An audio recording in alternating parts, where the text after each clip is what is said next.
Nesse vídeo de hoje, eu quero compartilhar com você uma experiência maravilhosa que eu tive com Deus. Eu espero realmente que chegue alguém que acabe ajudando alguém de alguma forma. Oi, gente, tudo bom? Eu sou a Shelly. Sejam bem-vindos no canal, caso seja a primeira vez. Se é a segunda, terceira, quarta, quinta vez. Enfim, sejam bem-vindos de volta. Eu sou uma brasileira que mora aqui na Suécia e nesse canal eu gosto de compartilhar algumas experiências que eu acabo vivenciando aqui. Eu acredito que pode ser de alguma ajuda, informação, entretenimento, não sei. Nesses últimos tempos, assim, acabaram acontecendo tanta coisa. Infelizmente, eu acabei não conseguindo gravar vídeo nenhum, porque foi uma correria, assim. Pra você que tá planejando vir morar aqui na Suécia, eu quero dizer, meu caro, minha cara, o sistema de saúde aqui da Suécia é uma benção, viu? Tem que ter fé, tem que ter fé. Meu marido, ele faz aquele controle de próstata todo ano. E infelizmente na família dele já tem assim um histórico grande de pessoas que tiveram câncer e acabaram falecendo. Então falar de câncer pro meu marido é a mesma coisa, assim, eu acredito que na cabeça dele é como ganhar uma ampulheta da vida, assim, que na hora que chega o diagnóstico pra uma pessoa, começa a contar, assim, os dias, sabe? E isso é um assunto assim, muito pesado, assim, pra ele, né? Caso você não saiba, aqui na Suécia, quando você vai fazer algum exame de sangue, algum exame, seja lá o que for, na maioria das vezes, se eles não ligar pra você de volta, significa que tá tudo bem. Mas, se eles ligar pra você, começa a orar. E nesse meio tempo, o Senhor começou a colocar no meu coração aquela vontade, aquela curiosidade para poder me informar a respeito de jejum. Como fazer jejum, o que é jejum, sabe? Comecei a ler a respeito, comecei a meditar em cima do assunto. E até eu encontrei um vídeo aqui no YouTube de uma moça que, assim, eu acredito que Deus usa muito ela. Eu vou deixar o link do vídeo dela aqui no canal. Eu não me lembro agora do sobrenome dela, eu sei que ela é Julie.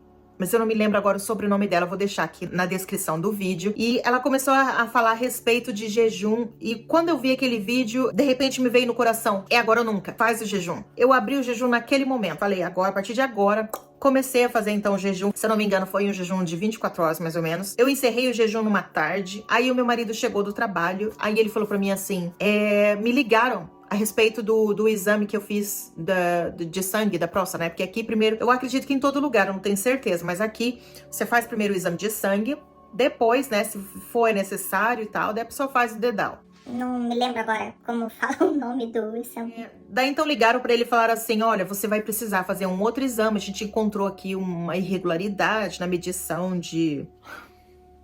Eu não sei se é proteína, eu não me lembro agora qual é a medição que eles fazem para poder saber se há presença de alguma célula, né, de algum problema nesse sentido no corpo da pessoa. Eles encontraram alterações e ligaram para ele e falaram assim, olha, a gente vai te indicar então para poder fazer um outro tipo de exame. Quando chegou então a carta em casa, o exame era ressonância magnética. Ressonância magnética é caro em qualquer lugar do mundo, mas aqui na Suécia, para poder eles fazer um raio-x, você tem que estar com o braço pendurado, entendeu? Assim que é. Quando eles mandaram o exame de ressonância magnética, a gente já ficou tipo...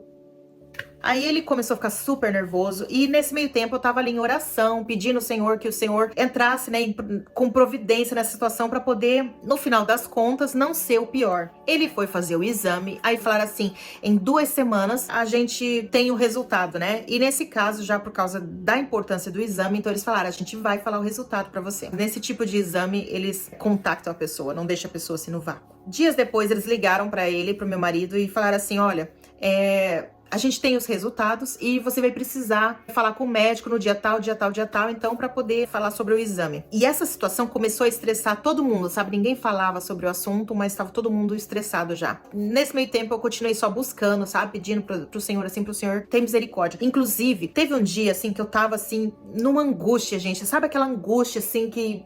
eu não consigo descrever. Eu tinha orado, eu tinha buscado, eu tava ali em meditação, mas não saía aquele sentimento, assim, negativo, pesado, angustiante. Eu tava, assim, numa angústia, assim, que eu não consigo descrever. É um tipo de angústia, assim, que sabe, que quase dói no corpo. Eu não sei explicar pra vocês, mas é uma coisa, assim, é uma angústia, um sentimento de medo, de tristeza, tudo junto, que chega, dói, assim, o corpo. Eu fiquei nesse sentimento quase o dia todo.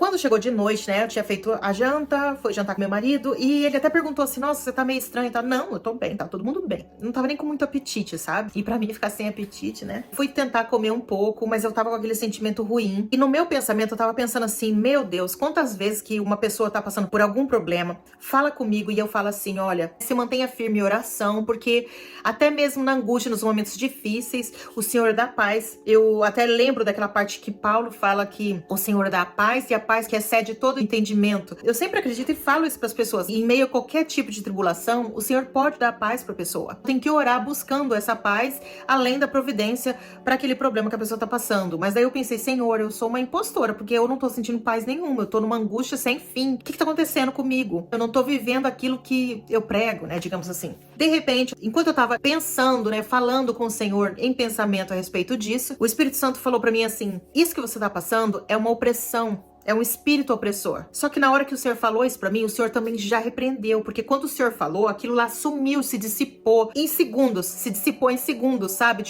Em um segundo eu estava assim, com a angústia da morte, né? No outro segundo, assim, passou. Eu não tava sentindo mais nada. Eu fiquei leve, eu comecei a respirar. Sabe aquela sensação de... Foi mais ou menos assim. E a partir desse dia, até o dia de encontrar o médico, eu fiquei em paz. Gente, é incrível. O Senhor me deu uma paz que eu tava assim, sabe, na minha mente, eu tava preocupada, eu tava ansiosa a respeito de que resultado que ia ter, o que poderia acontecer caso desse um resultado positivo, né, que no caso é negativo pra gente, né, enfim. Mas a coisa interessante, tive paz. Isso foi, assim, a primeira graça, assim, que eu recebi do Senhor. Um dia antes da consulta que a gente ia ter com o médico, porque, assim, quando eles marcaram a data, pediram pro meu marido pra ele levar alguma companhia. Claro que eu ia junto. Um dia antes da consulta, eu tava no meu trabalho, eu tava ali, né, pensando em espírito de oração, pensando mesmo, meditando. E de repente, por volta mais ou menos, eu acredito que era por volta das 11 horas, o Espírito Santo, ele falou comigo e disse assim que, por misericórdia, pela graça, pela misericórdia, não ia dar nada no exame. Só que infelizmente eu não tive fé pra poder verbalizar isso, pra falar isso pro meu marido, olha, sabe, Deus falou comigo e assim que vai ser, tá. Essa foi uma parte, assim, que eu fiquei triste comigo mesma, assim, sabe? Eu fiquei um pouco frustrada porque eu não tive fé o suficiente pra poder verbalizar e falar pra ele antes da consulta. Fomos na consulta no outro dia, 24 horas depois, que estava marcado por volta das 11 horas também a consulta.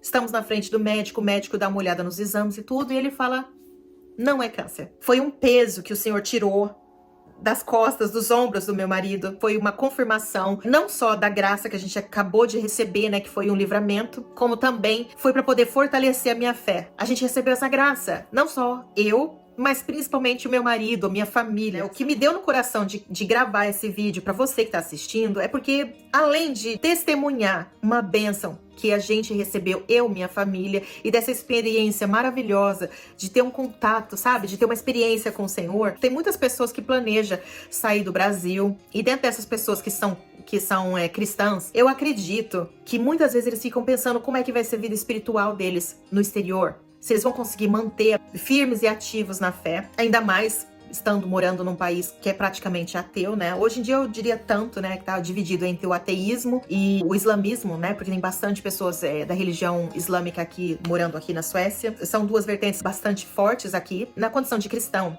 se você é um cristão que tá vindo pra cá, pra Suécia, e tá preocupado onde você vai congregar, o que você vai fazer, se você vai conseguir se manter, dá pra manter, sim. Dá pra manter, sabe? Lembra de Daniel, de Sadraque, Mesaque e Abednego? Daniel estava com o coração voltado para o Senhor, mesmo que ele estivesse longe dos costumes, da cultura, né? Ele estava inserido num lugar totalmente diferente, que não era ali da mesma fé. A chave é buscar.